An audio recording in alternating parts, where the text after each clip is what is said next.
చేయి చేసుకుని వాగ్వాదానికి దిగింది. కొయ్యల సరిత అనే మహిళ ఈసీఐఎల్ నుండి ఉప్పల్ వెళ్లే బస్సు ఎక్కడంతో కండక్టర్ శ్రీదేవి టికెట్ కోసం ఆధార్ కార్డు అడగ్గా సరిత చిరిగిపోయిన ఏపీకి సంబంధించిన ఆధార్ కార్డు చూపించడంతో కండక్టర్ నిరాకరించడంతో ఆమెపై దురుసుగా ప్రవర్తిస్తూ బూతులు తిడుతూ కండక్టర్పై చేయి చేసుకుని బస్సు ముందు రోడ్డుపై పడుకొని ప్రయాణికులకు సిబ్బందికి ఆటంకం కలిగించడంతో పోలీసులకు ఫిర్యాదు చేశారు.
దిగురి బస్సు పంపించండి.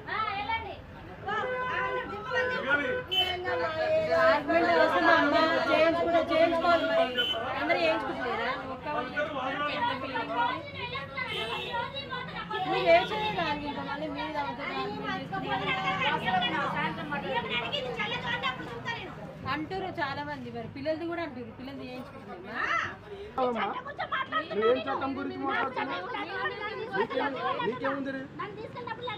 న్యూసెన్స్ చేస్తున్నావు రోడ్ల మీద. నువ్వు ఎవరు ఎవరు ఆమె ఏం చేస్తుంది? ఆమె డ్యూటీ ఆమె చేస్తుంది. చెల్లదని చెప్పింది. నువ్వు చెల్లదంటే నువ్వు ప్రూఫ్ చూపించుకో. డిఎం దగ్గర డిఎం దగ్గరికి వెళ్ళు. నువ్వు డిఎం దగ్గరికి వెళ్ళమ్మా. డిఎం దగ్గరికి వెళ్ళి చూపించుకో.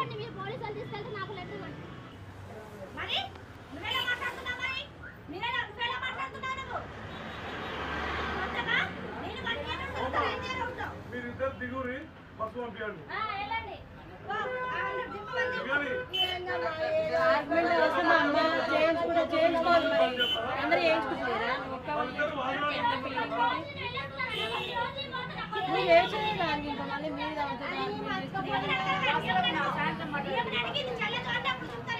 అంటారు చాలా మంది, మరి పిల్లలది కూడా అంటారు, పిల్లలది ఏం చట్టం గురించి మాట్లాడుతున్నావు? నీకేముంది? న్యూసెన్స్ చేస్తున్నావు రోడ్ల మీద. నువ్వు ఎవరు ఎవరు ఆమె ఏం చేస్తుంది? ఆమె డ్యూటీ ఆమె చేస్తుంది. చెల్లదని చెప్పింది. నువ్వు చెల్లదంటే నువ్వు ప్రూఫ్ చూపించుకో. డిఎం దగ్గర డిఎం దగ్గరికి వెళ్ళు. నువ్వు డిఎం దగ్గరికి వెళ్ళమ్మా. డిఎం దగ్గరికి వెళ్ళి చూపించుకో.